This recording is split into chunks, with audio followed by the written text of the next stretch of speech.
Hello दोस्तों, स्वागत है आप सभी का। दोस्तों आज के इस वीडियो में हम लोग आवर्त सारणी के प्रथम 20 तत्वों के प्रतीक चिन्ह के बारे में देखेंगे दोस्तों, क्योंकि अक्सर हमारा कन्फ्यूजन जो है वो क्लियर नहीं हो पाता है कि कौन से तत्व का कौन सा प्रतीक चिन्ह होता है दोस्तों। ठीक है, क्योंकि एग्जाम्स में जब हम लोग क्वेश्चन देखते हैं तो उसमें जो है वो हमको तत्वों के पूरे नाम नहीं देके केवल प्रतीक चिन्ह दिए जाते हैं, और उसमें जो है वो हम लोग उस तत्व के बारे में पहचानने में कंफ्यूज हो जाते हैं दोस्तों। तो यहाँ से हम लोग शुरू करते हैं। हमारा पहला तत्व हाइड्रोजन होगा और 20वां तत्व कैल्शियम होगा दोस्तों। ठीक है, तो यहाँ तक के जो है वो हम लोग प्रतीक चिन्ह को आज के इस वीडियो में याद करने वाले हैं दोस्तों। तो पहला तत्व है हमारा हाइड्रोजन, तो इसका होता है दोस्तों कैपिटल H। ठीक है, और प्रतीक चिन्ह में ये होता है कि अगर केवल एक लेटर है तो वो हमेशा लगभग जो है वो कैपिटल ही होता है, और जब 2 लेटर आ जाते हैं तो उसमें पहले वाला कैपिटल लेटर होता है और सेकंड वाला स्मॉल लेटर होता है। जैसे हीलियम का होता है दोस्तों HE।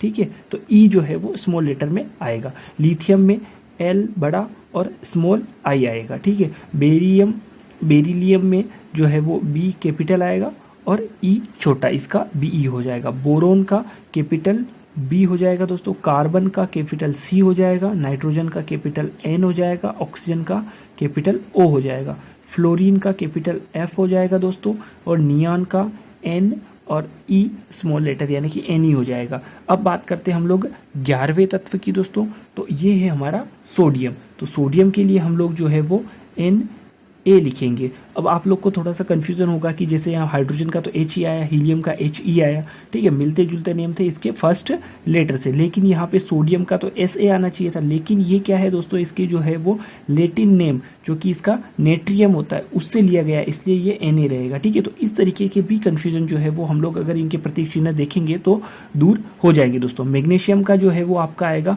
Mg दोस्तों। ठीक है, Mg आएगा। एल्यूमिनियम का आपका A और L आएगा। सिलिकॉन का दोस्तों आपका Si आएगा। उसके बाद में फास्फोरस का आपका P आएगा। सल्फर का आपका S आएगा, और क्लोरीन का आपका Cl आएगा, और आर्गन का जो है वो आपका Ar आएगा, और पोटेशियम का आपका दोस्तों K आएगा। इसका भी जो है वो केलियम यानी कि लेटिन नेम से बना है, इसलिए इसका भी पोटेशियम का K आ रहा है। ठीक है दोस्तों, और फिर बचा हमारा कैल्शियम, तो इसका आएगा दोस्तों आपका Ca आएगा। तो इस तरीके से जो है वो आप लोगों को इन तत्वों के प्रतीक चिन्ह याद होने चाहिए, और इनमें जो है वो यही कन्फ्यूजन है कि एक जैसे लेटर से शुरू होने वाले में क्या आ सकता है। ठीक है, यहाँ पे दोनों H से शुरू हो रहे हैं, लेकिन यहाँ पे H के बाद कुछ भी नहीं, और यहाँ HE ही लिखा हुआ है।